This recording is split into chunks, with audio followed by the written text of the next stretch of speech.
والتفت الساق بالساق إلى ربك يومئذ المساق. بسم الله الرحمن الرحيم. الحمد لله حمدا كثيرا طيبا مباركا فيه كما يحب ربنا ويرضاه. أشهد أن لا إله إلا الله وحده لا شريك له وأشهد أن محمدا عبده ورسوله صلى الله عليه وعلى آله وأصحابه ومن تبعهم بإحسان إلى يوم الدين. أما بعد.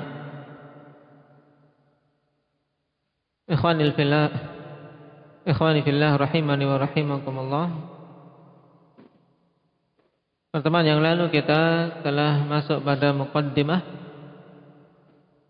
yang dibawakan oleh Ibnu Abil Izz rahimahullah ta'ala dalam syarah beliau. Di antara yang kita ambil berhubungan dengan permasalahan tambahan sayyidina dalam salawat. Bagaimana hukumnya? Indah Rifki.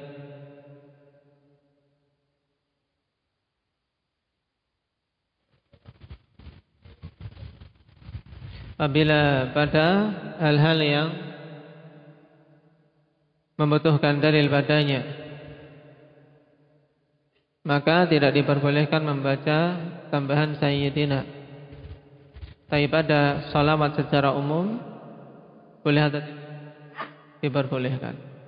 Dengan kata lain, asalnya boleh karena memang Rasulullah sallallahu alaihi wasallam adalah sayyid kita, kecuali pada hal-hal yang tauqif.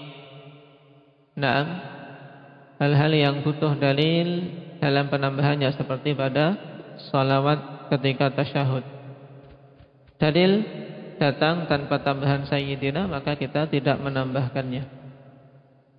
Naam.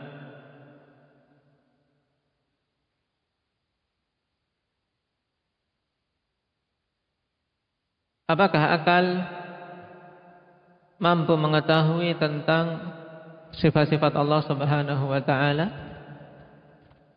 Indak Aba Muhammad.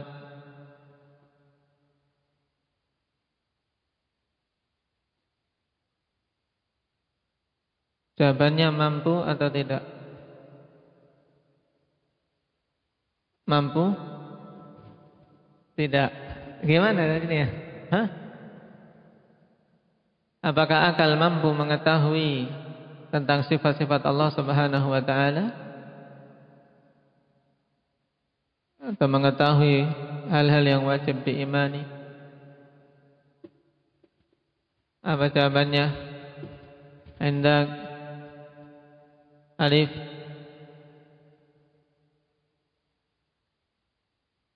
Tidak secara mutlak.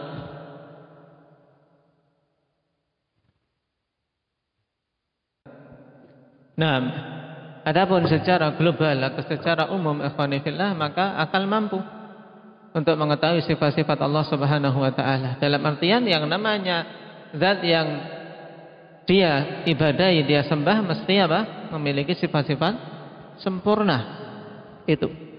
Adapun secara tafsil, secara terperinci, maka tidak akan mungkin mampu sampai datang penjelasan dari apa? Dari para Rasul, ya tidak. Maka disitulah diutus Rasul-Rasul untuk menerangkan kepada manusia bagaimana mereka beriman tentang Allah Subhanahu wa taala. Baik. Dan kemarin juga telah kita ketahui arti penting ilmu akidah. Apa saja? Indak Dafa. Arti penting ilmu akidah apa saja?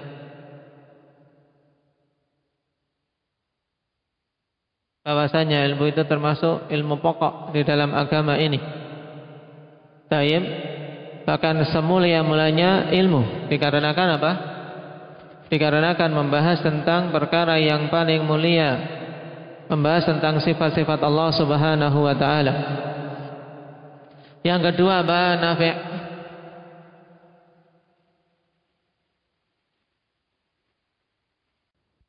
yaitu bahwasanya ilmu akidah ini manusia sangat butuh terhadapnya. Bahkan kebutuhan terhadap ilmu akidah adalah kebutuhan yang darurat. Kenapa? Karena hati tidak akan mungkin bisa hidup, tidak akan bisa tumaninah kecuali dengan mengetahui sifat-sifat Rabbnya, bisa kenal dengan zat yang dia sembah. Itu. Sehingga permasalahan akidah kebutuhannya adalah kebutuhan yang sifatnya darurat. Tayyib.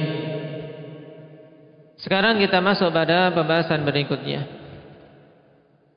Qala al-Imam Ibn Abil Izz rahimahullahu ta'ala, thumma yatba'u dhalika aslani 'aziman. Kemudian mengikuti hal tersebut dua pokok yang besar, kedua pokok yang agung. Ahaduhuma ta'rifut tariqil musil ilaih, wa hiya syari'atuhu al-mutadamminatu li amrihi wa nahyih. Yang pertama yaitu mengetahui jalan yang akan mengantarkan kepadanya, yaitu syariat Allah Subhanahu wa taala yang terkandung di dalamnya perintah dan larangan. Nah, setelah kita ketahui ikhwani fillah bahwasanya manusia ini tidak akan bisa mengetahui secara terperinci bagaimana beriman tentang Allah, bagaimana beribadah kepada Allah Subhanahu wa taala kecuali dengan bimbingan para rasul. Nah, maka di sana ada dua pokok yang agung yang wajib kita ketahui, yaitu yang pertama ta'rifut tariq al-musil ilaih, yaitu mengetahui jalan yang akan mengantarkan kepadanya, yaitu syariat Allah Subhanahu wa taala. Bagaimana kita bisa mengenal Allah?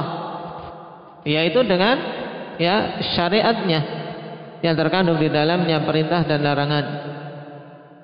Wa tsani ta'rifus salikina ma lahum ba'dal wusuli ilaihi minan na'imil muqim. Yang kedua yaitu pengetahuan tentang apa-apa yang akan diberikan kepada orang-orang yang menjalani syariat yang dibawa oleh para rasul setelah mereka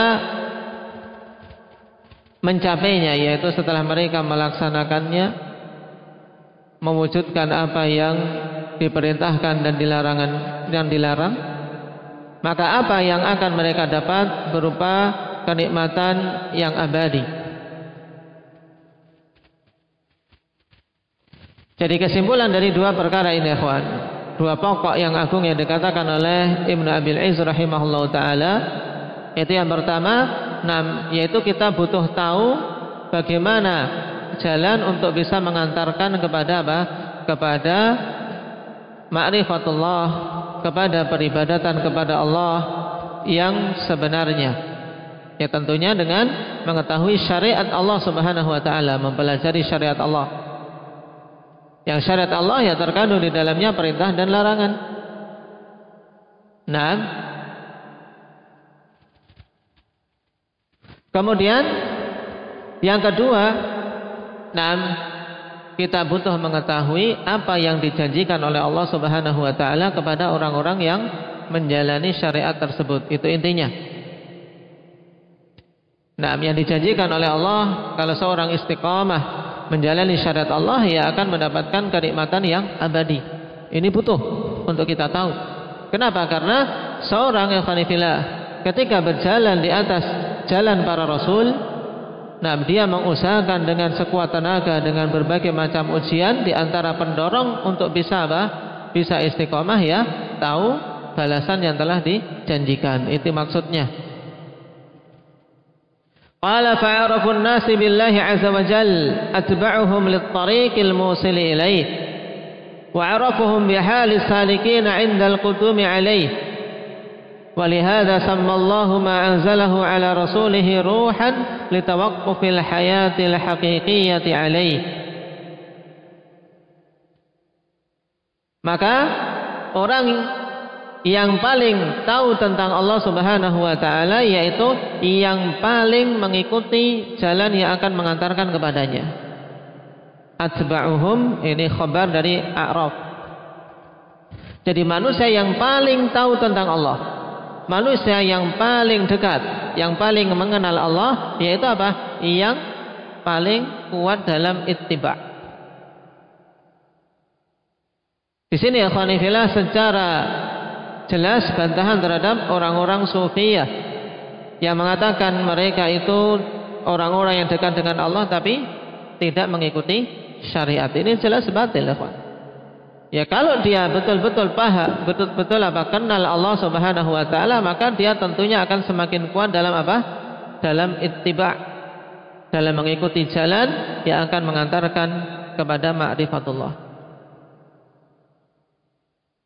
Dan wa a'rafuhum bihali salikin 'indal qudumi alaih, dan yang paling tahu dengan kondisi orang-orang yang berjalan di atas syariat tersebut tatkala telah sampai di ujungnya, yaitu telah sampai kepada Allah maksudnya. Makanya orang yang paling paham tentang dalil-dalil, berita-berita tentang surga dan neraka, khonifillah, ya mereka ini orang yang apa? Yang kuat pengenalannya terhadap Allah. Nah, oleh karena itulah Allah Subhanahu wa taala namakan apa-apa yang Allah turunkan kepada Rasulnya dengan ruh. Kenapa Al-Quran dinamakan dengan ruh? Litawaqqufil hayatil haqiqiyyati alaih, karena kehidupan yang hakiki berhenti atasnya. Tidak ada kehidupan yang hakiki kalau seorang tidak mengikuti Al-Quran, ya. Sehingga Al-Quran dinamakan dengan apa? Dengan ruh. Jadi kalau ditanya, karena ini kalimatnya lumayan dalam muqaddimah, naam, sehingga butuh disederhanakan biar antum paham. Jadi Al-Quran dinamakan dengan ruh, kenapa Maulana?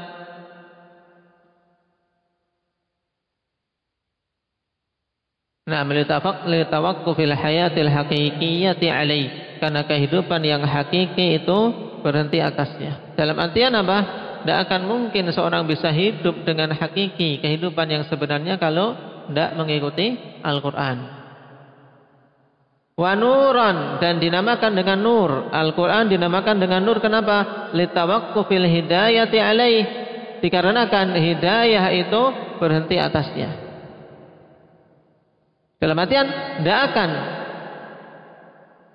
seseorang mengetahui jalan petunjuk kecuali dengan mengikuti Al-Quran.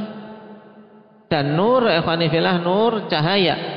Dengan cahaya seorang bisa mengetahui jalan. Sehingga Al-Quran dinamakan nur, karena apa? Karena hidayah berhenti atas. Tidak akan mungkin seorang mendapatkan hidayah kalau dia menjauh dari Al-Quran, menolak Al-Quran, berpaling dari Al-Quran. Tidak akan mendapatkan hidayah. Bahkan Allah Subhanahu wa taala ancam, "Wa man a'rada an dzikri fa inna lahu ma'isyatan dhanka wa nahsyuruhu yaumal qiyamati a'ma." Yang berpaling dari Al-Quran, maka apa? Akan diberi penghidupan yang sempit dan dibangkitkan dalam keadaan buta. Faqala Allah Ta'ala yulqir ruha min amrihi ala man yasha'u min ibadihi.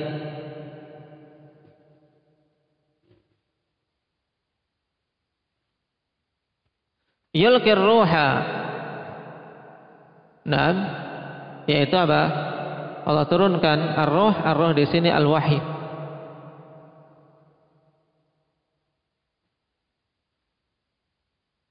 Yang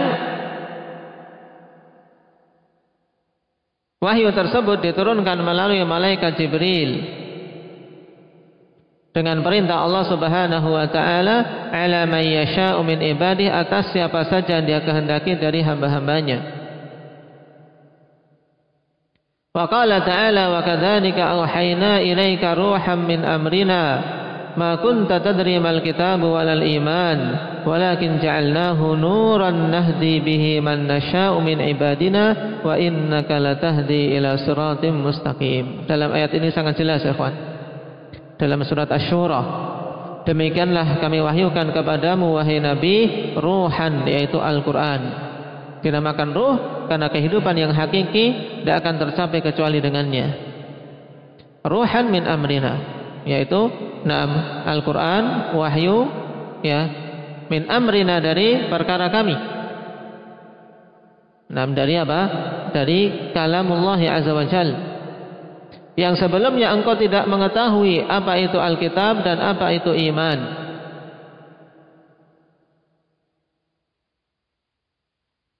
Dan makna ma kunta tadri mal kitab walal iman akhwani fillah, maksudnya yaitu anna Nabi sallallahu alaihi wasallam maka ya'rifu syara'i al-imani wa tafasirih.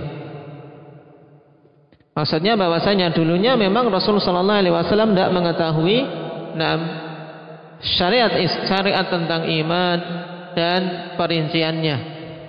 Tidak mengetahui perincian. Walaupun sebelum itu akhwani fillah, Rasulullah sallallahu alaihi wasallam terjaga dari terjatuh dalam kesyirikan. Secara fitrah beliau apa? Beliau mengingkari apa yang kaum beliau lakukan sehingga menjauh dari kesyirikan. Tapi untuk perincian tentang hal-hal yang wajib diimani dari syariat yang wajib dijalani, maka beliau tidak mengetahui. Seperti dalam ayat apa di juz 30, wa wajadaka dhallan fahada, dan Allah dapati engkau dalam keadaan sesat, kemudian Allah berikan hidayah. Maksudnya apa?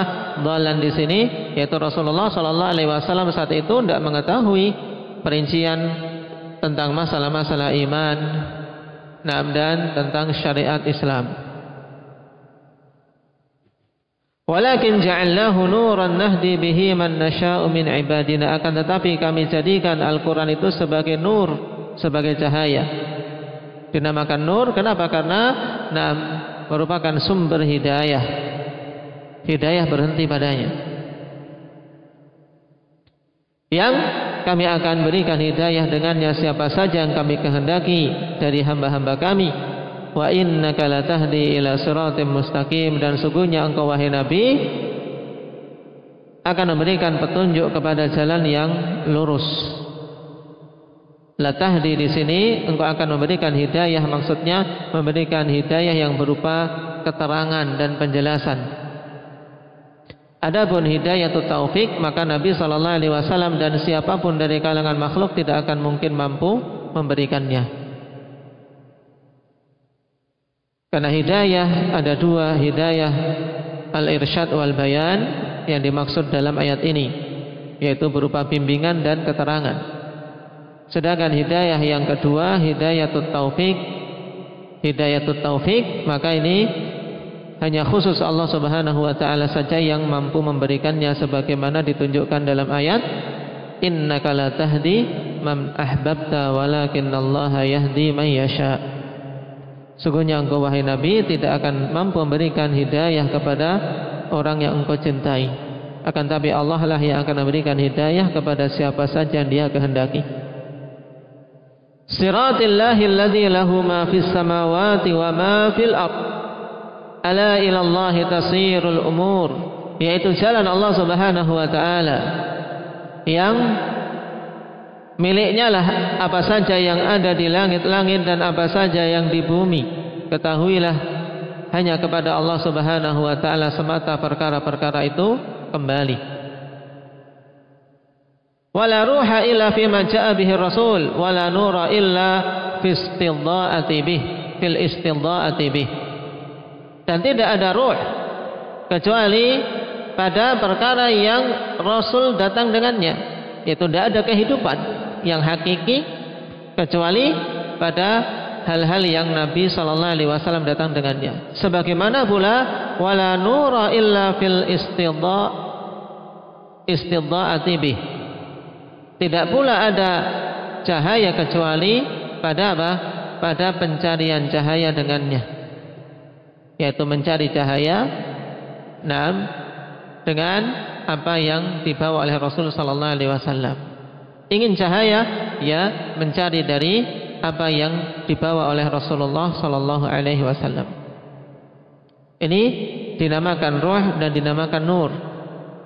Kemudian wasammahu syifa, dan Allah Subhanahu wa taala juga namakan Al-Qur'an itu sebagai asy-syifa, penyembuh. Kama qala Allah taala, qul huwa lil ladzina amanu hudaw wa syifa. Katakanlah wahai Nabi, Al-Qur'an itu untuk orang-orang yang beriman adalah hudan wa syifa, adalah petunjuk dan penyembuh.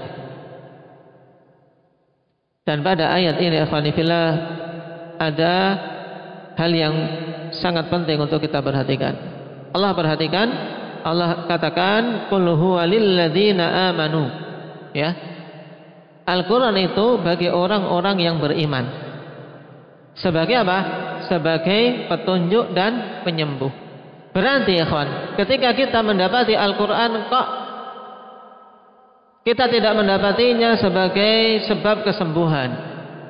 Ada hal yang butuh kita tanyakan. Apa? Apakah keimanan pada diri kita itu betul-betul ada atau tidak? Kalau ada, apakah betul-betul kokoh atau tidak? Kenapa kok Al-Quran belum bisa menjadi sebab kesembuhan kita? Makanya Ibnul Qayyim rahimahullah ta'ala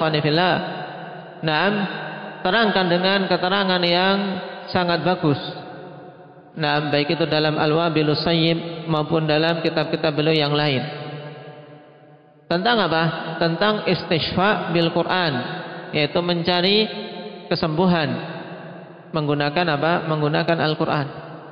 Baik itu penyakit hati maupun penyakit badan.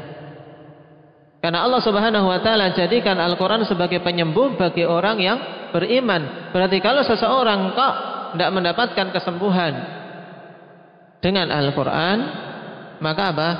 Keimanan yang butuh dipertanyakan. Ini dia sudah meruqyah, saya sudah meruqyah berkali-kali tapi tidak sembuh. Imannya yang harus dikuatkan. Entah di sana ada keraguan-keraguan atau di sana ada hal-hal yang tidak benar. Bukan Al-Qur'annya yang tidak mempan, Al-Qur'annya yang tidak mujarab, Al-Qur'annya yang tidak kuat, bukan. Tapi kitanya ini yang mengayunkannya yang kurang kuat. Ibarat pedang yang begitu tajam, kata Ibnul Qayyim, kalau kita mengayunkannya lemah, ya tidak akan memberikan dampak yang berarti. Ada dampaknya, tapi tidak sekuat ketika seorang yang kokoh mengayunkan pedang tersebut, sehingga sangat sekali tebas, putus. Di sini jadi yang membedakan akhwan tentang hasil kesembuhan ketika seorang membaca Al-Quran, baik itu ruqyah dan yang lainnya, ya sisi keimanan.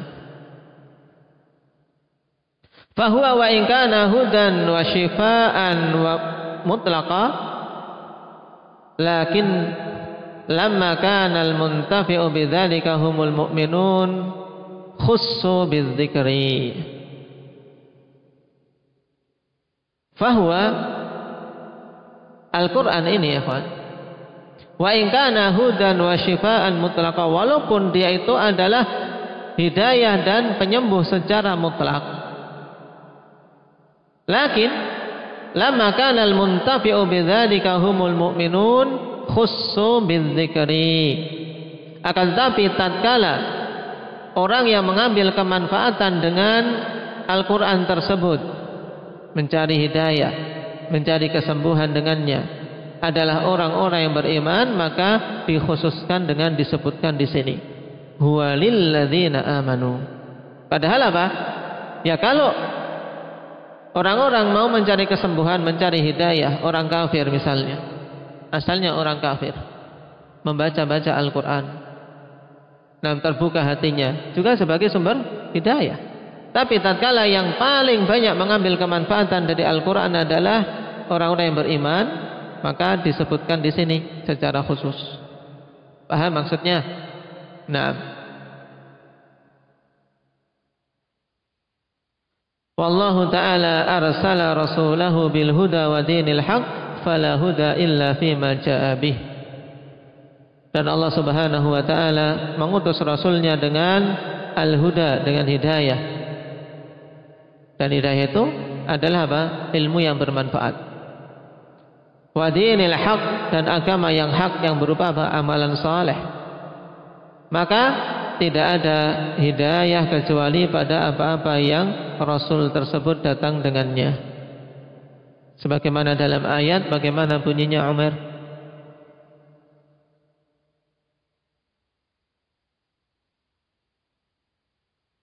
Huwallazi arsala rasulahu bil huda wa dinil haqqi liyudhhirahu 'alad dini kullih.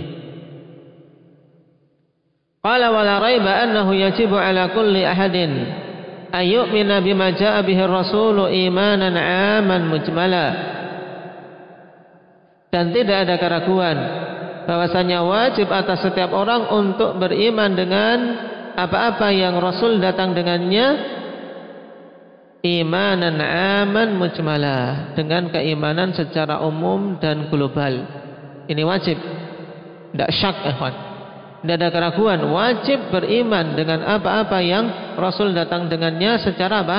Secara umum dan secara global. Harus beriman. Dalam artian maksudnya apa?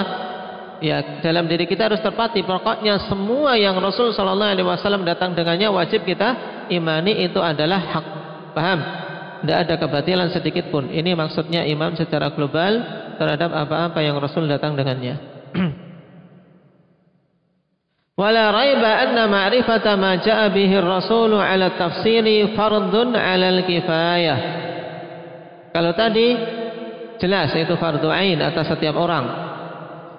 Kemudian tidak ada keraguan juga bahwasanya mengetahui apa-apa yang Rasul datang dengannya secara terperinci itu hukumnya fardun 'alal kifayah. Naam, fardu kifayah. Maksudnya apa? Yaitu apabila sebagian kaum mukminin telah memenuhinya, maka gugur kewajiban dari yang lain. Nah, yaitu kewajiban yang dibebankan atas orang-orang yang mampu untuk menunaikannya. Adapun tadi iman secara global hukumnya apa? Fardu apa? Fardu ain. Adapun iman secara tafsil, ini fardu kifayah. Qala fa inna dzalika dakhilun fi tablighi ma ba'atha Allah bihi rasulah wa dakhilun fi tadabburil Qur'ani wa aqlihi wa fahmihi wa ilmil kitabi wal hikmah. Sebab sungguhnya yang demikian itu masuk dalam penyampaian apa-apa yang Allah Subhanahu wa ta'ala utus Rasulnya dengannya, dan juga masuk dalam tadabbur terhadap Al-Quran dan memikirkan serta memahaminya, dan juga masuk dalam ilmu tentang Alkitab wal hikmah.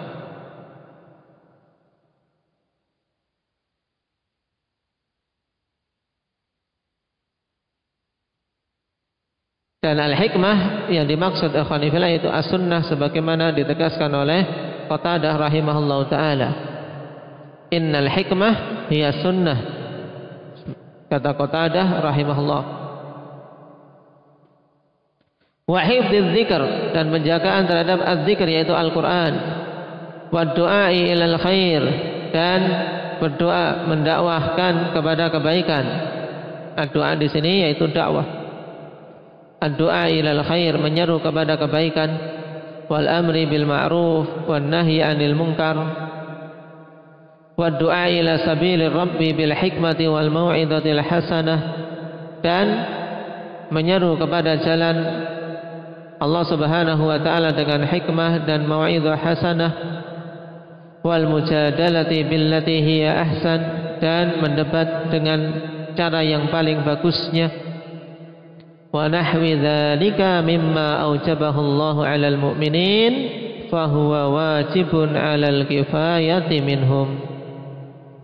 Dan yang semisal itu dari hal-hal yang Allah Subhanahu wa taala wajibkan atas kaum mukminin, maka itu hukumnya wajib kifayah atas mereka. Ya. Wajib kifayah.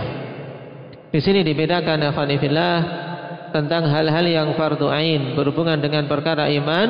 Yang fardu ain adalah iman secara apa? Alif. Iman secara global. Adapun iman secara tafsil, secara terperinci ini fardu kifayah. Karena tidak mungkin orang-orang awam yang mereka tidak menuntut ilmu tapi paham pokok-pokok agama. Paham. Cuma secara terperinci harus kemudian menghafal dalil-dalil tetapnya sifat dari sifat-sifat Allah. Kemudian bagaimana seorang memahami kaidah-kaidah dalam penetapan Asmaul Husna, tidak mampu. Dia tidak akan mampu. Makanya antum para talabatul ilm, sebagaimana juga dinasihatkan oleh Syekhuna Yahya hafizahullah taala, kalian itu apa? Memiliki tanggungan yang sangat besar. Yaitu apa? Karena di pundak-pundak kalian dipikulkan perkara yang besar, yaitu perkara fardu kifayah, yang dengan sebab kalian gugur dosa-dosa dari kaum muslimin yang lain.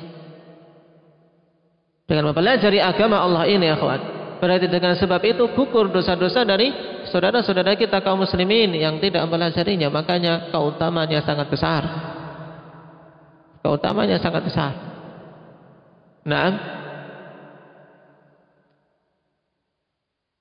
Makanya tidak heran kalau para ulama mengatakan talabul ilmi la yu'adiluha syai', menuntut ilmu itu tidak ada bandingannya. Apalagi dalam perkara-perkara yang rinci seperti ini. Dengan sebab itu, karena dia telah apa? Telah mengemban perkara yang besar, yaitu perkara fardu kifayah. Karenanya dosa-dosa dari kaum mukminin atau dosa-dosa tergugurkan. Kalau tidak ada yang mempelajari, ya kawan, semuanya dosa. Semuanya terkena dosa, wal iyadu billah. Qala wa amma ma yajibu ala a'yanihim fa hadha yatanawwa'u bi tanawwu'i qudarihim wa hajatihim wa ma'rifatihim.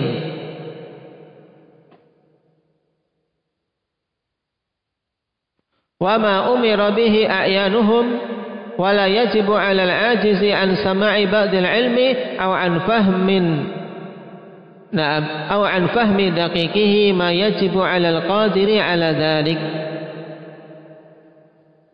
Adapun hal-hal yang wajib atas masing-masing individunya, yaitu masing-masing individu kaum mukminin, maka ini berbeda-beda sesuai dengan perbedaan kemampuan mereka, wa hajatihim dan kebutuhan mereka, wa ma'rifatihim dan pengetahuan mereka, serta apa-apa yang diperintahkan dengannya masing-masing mereka. Paham ini? Sekarang mau dirinci ini karena beliau dalam mukaddimah ingin menggambarkan secara global terlebih dahulu, ya kawan, tentang perkara yang fardu ain dan fardu kifayah berhubungan dengan perkara akidah. Untuk apa? Untuk membantah sebagian ahli kalam.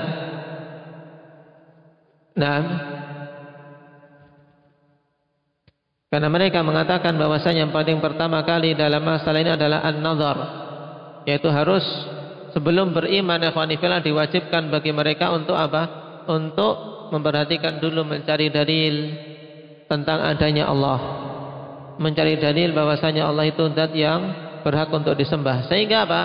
Konsekuensinya kalau mengikuti filsafat, mengikuti ahlul kalam, harus kafir dulu baru apa? Setelah itu masuk Islam lagi. Jadi murtad dulu baru masuk Islam lagi. Dan ini keyakinan yang parah. Tidak wajib yang demikian. Kenapa? Karena yang diwajibkan atas setiap orang fardu ainnya adalah beriman secara global. Pokoknya yang dibawa oleh Rasul semuanya benar. Di antara yang paling pokok yang mereka bawa adalah bahwasanya tidak ada zat yang berhak untuk disembah kecuali Allah Subhanahu wa taala.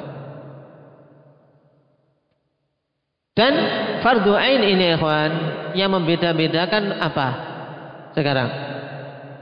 Ya, perkara-perkara yang fardu ain berbeda-beda sesuai dengan qudarihim, sesuai dengan kemampuan dari masing-masing orang. Kenapa? Karena kemampuan masing-masing orang berbeda-beda. Salat contohnya, ikhwan. Cara mudahnya, salat fardu ain tidak? Fardu ain. Nah, fardu ain tapi apa? Berbeda-beda. Yang tidak mampu berdiri, ikhwan, ya dia apa? Dia boleh duduk. Padahal asalnya salat itu fardu ain, semuanya apa? Wajib untuk berdiri. Tapi ketika tidak mampu berdiri, ya duduk. Wa hajatihim, dan sesuai dengan apa? Kebutuhan mereka. Naam. Wa ma'rifatihim, dan sesuai dengan kadar pengetahuan mereka. Serta apa-apa yang diperintahkan dengannya masing-masing mereka. Sehingga wala yajibu 'alal ajiz, tidak wajib atas orang yang tidak mampu an sama'i ba'dil ilmi aw an fahmi daqiqihi ma yajibu 'alal qadiri 'ala dzalik. Tidak wajib atas orang-orang yang tidak mampu untuk mendengarkan sebagian ilmu atau memahami hal-hal yang detail. Hal-hal yang detail seperti apa? Kemampuan, seperti seperti kewajiban yang dibebankan atas orang-orang yang mampu untuk melakukan itu. Jadi yang tidak mampu, ya tidak wajib. Nah, tidak wajib. Allah tidak akan mewajibkan kepada yang tidak mampu seperti penetapan kewajiban atas orang yang mampu. Ini tidak. Tapi dibeda-bedakan. Yang memiliki kemampuan, ya terkena kewajiban. Yang tidak mampu, tidak terkena kewajiban. Ini maksudnya. Qala wa yajibu 'ala man sami'a an-nususa wa fahimaha min ilmi at-tafsili ma la yajibu 'ala man lam yasma'ha. Dan wajib atas orang yang telah mendengar nas-nas dan memahaminya berupa ilmu secara terperinci apa-apa yang tidak wajib atas orang yang tidak mendengarnya. Yang sudah mendengar tentunya wajib untuk mengimaninya secara terperinci, mengilmuinya, memahaminya. Adapun yang tidak mendengarnya, ya tidak wajib. Ini maksudnya, berbeda kewajibannya. Wa yajibu 'alal mufti wal muhadditsi wal hakimi ma la yajibu 'ala man laisa kadzalik. Demikian pula wajib atas mufti, muhaddits dan hakim hal-hal yang tidak wajib atas orang yang tidak seperti itu. Atas mufti wajib untuk dia apa? Dia membangun fatwanya di atas dalil. Nah, tentunya berbeda kewajiban yang dibebankan atas mufti dengan orang-orang yang jahil. Ini menunjukkan hikmah Allah Subhanahu wa taala, ya ikhwan. Kebijaksanaan Allah Subhanahu wa taala di mana perkara-perkara yang fardu ain ini berbeda-beda sesuai dengan apa? Perbedaan qudrah, kemampuan, perbedaan kebutuhan dan ilmu. Ma'rifah itu maksudnya pengetahuan, yaitu perbedaan ilmu. Dan hal-hal yang diperintahkan dengannya masing-masing mereka itu. Nah, mufti akhwani fillah diperintahkan, perintahnya berbeda dengan apa? Orang-orang yang awam, orang-orang yang jahil. Mufti dituntut dengan tuntutan yang berbeda. Tayyib. Kemudian beliau mengatakan wayam bagi an yu'rafa anna 'ammata man dhalla fi hadzal bab aw 'ajaza fihi an ma'rifatil haqq fa innama huwa li tafritihi fi ittiba'i ma jaa'a bihi ar-rasul. Ini kalimat bagus. Perhatikan untuk kita tutup majelis kita untuk sore hari ini. Wayam bagi an yu'rafa, seyogyanya untuk diketahui anna 'amata man dhalla fi hadzal bab, bahwasanya mayoritas orang yang tersesat pada bab ini, dalam perkara akidah, aw ajaza fihi an ma'rifatil haq, atau tidak mampu untuk mengetahui yang hak dalam perkara ini. Apa sebabnya? Fa innama huwa litafritihi fi ittiba'i ma jaa'a bihi Rasul. Hanyalah sungguhnya sebabnya itu dikarenakan tafrid dia, peremehan dia, bermudah-mudahannya dia dalam mengikuti apa-apa yang Rasul datang dengannya. Ini diingat-ingat. Mayoritas yang tersesat, kenapa? Karena tidak kokoh dalam apa? Dalam mengikuti hal-hal yang Rasul Sallallahu Alaihi Wasallam datang dengannya. Berarti kalau ingin kokoh, kalau ingin selamat dalam akidah, ikhwani fillah, kokohkan ittiba'. Kokohkan ittiba', yaitu hendaknya betul-betul kita mengikuti apa-apa yang Rasul Sallallahu Alaihi Wasallam datang dengannya. Taib. Ada pun kelanjutannya insyaallah kita ambil pada pertemuan yang akan datang.